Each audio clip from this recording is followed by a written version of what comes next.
Assalamualaikum warahmatullahi wabarakatuh. Perkenalkan, nama saya Novi Ramdayani dengan NIM 2021 050 10 10 12, kelas A Ekonomi Syariah semester 4, Fakultas Ekonomi dan Bisnis Islam. Tujuan saya membuat video ini guna menyelesaikan UAS yang telah diberikan. Untuk mengefisiensikan waktu, langsung saja saya akan membahas materi tentang hubungan kelembagaan Bank Indonesia. Tapi sebelum saya menjelaskan bagaimana sih hubungan kelembagaan Bank Indonesia, kita perlu mengetahui apa itu Bank Indonesia. Bank Indonesia adalah Bank Sentral Negeri Republik Indonesia. Status dan kedudukan adalah sebagai suatu lembaga negara yang independen dalam melakukan tugas dan wewenang, bebas dari campur tangan pemerintah dan atau pihak lain, kecuali untuk hal-hal yang secara tegas diatur dalam undang-undang. Nah, itulah tadi mengenai sedikit penjelasan mengenai apa yang dimaksud Bank Indonesia. Selanjutnya, saya akan membahas tentang hubungan kelembagaan Bank Indonesia. Tapi sebelum itu saya akan memberikan sedikit tujuan mengenai penting bagi kita mempelajari tentang hubungan kelembagaan Bank Indonesia.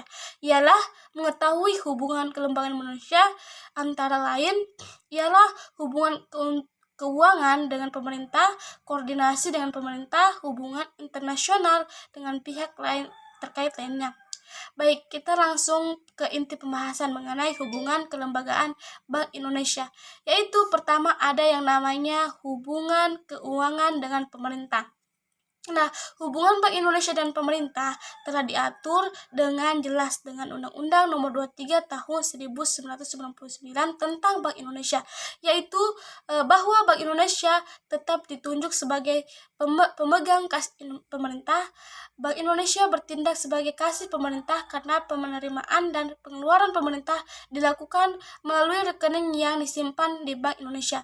Untuk itu, Bank Indonesia dapat memberikan bunga atau saldo kas pemerintah sesuai dengan perundang-undangan. Tetapi Bank Indonesia dilarang memberi pinjaman kepada pemerintah, termasuk dalam bentuk saldo negatif dari rekening pemerintah tersebut, atau memberi dengan surat utang negara yang ditertibkan pemerintah di pasar perdana. Kedua itu mengenai koordinasi dengan pemerintah, hubungan internasional dengan pihak terkait lainnya.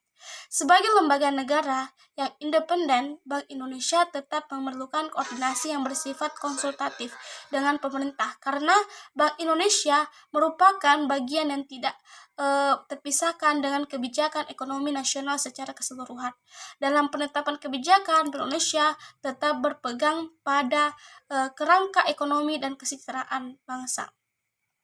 Dalam hubungan dengan pemerintah, Bank Indonesia selain itu, koordinasi Bank Indonesia dengan pemerintah juga diwujudkan dalam hal pemerintah meminta pendapat Bank Indonesia dan mengundang Bank Indonesia dalam kabinet yang membahas ekonomi, perbankan dan keuangan yang berkaitan dengan tugas Bank Indonesia.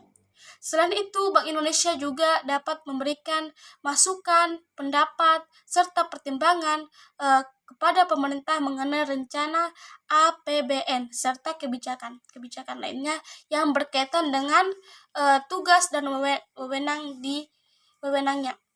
Di sisi lain, untuk menjamin independensi Bank Indonesia dan hubungan dengan pemerintah dan pihak lain dapat berjalan dengan baik, diperlukan komunikasi dan kepercayaan yang tinggi antara pemerintah, Bank Indonesia dan lembaga terkait lainnya agar setiap lembaga dapat bekerja dengan baik dengan pembagian tugas dan wewenang yang lebih jelas. Sebagian dari komunitas keuangan dunia, Bank Indonesia menjalin hubungan kerja dengan Bank Sentral negara lainnya, organisasi dan lembaga internasional di bidang perbankan dan keuangan. Kerjasama tersebut diperlukan dalam rangka menunjang kelancaran pelaksanaan tugas Bank Indonesia atau pemerintah di bidang ekonomi moneter dan perbankan. Sebagaimana diatur dalam pasal 57 Undang-Undang Nomor 23 Tahun 1999 sebagaimana telah diamandemen dengan Undang-Undang Nomor 3 Tahun 2004 dan Undang-Undang Nomor 6 Tahun 2009. Kerjasama dengan lembaga-lembaga internasional yang dilakukan oleh Bank Indonesia selama ini misalnya dalam kerjasama dalam bidang pertama, investasi bersama untuk kestabilitas pasar valuta asing. Kedua, penyelesaian transaksi lintas negara. Ketiga, hubungan koresponden. Keempat, tukar menukar informasi mengenai hal-hal terkait dengan tugas-tugas selain bank sentral, termasuk dalam melakukan pengawasan bank. Kelima, pelatihan atau penelitian di bidang moneter dan sistem pembayaran. Nah, itulah yang dapat saya jelaskan mengenai hubungan kelembagaan Bank Indonesia, dan dari penjelasan yang saya paparkan dapat disimpulkan bahwasannya hubungan kelembagaan Bank Indonesia antara lain yakni hubungan keuangan dengan pemerintah dan koordinasi dengan pemerintah, hubungan internasional dengan pihak terkait lainnya, di mana hubungan keuangan dengan pemerintah menyangkut Bank Indonesia tetap ditunjuk sebagai kas pemerintah.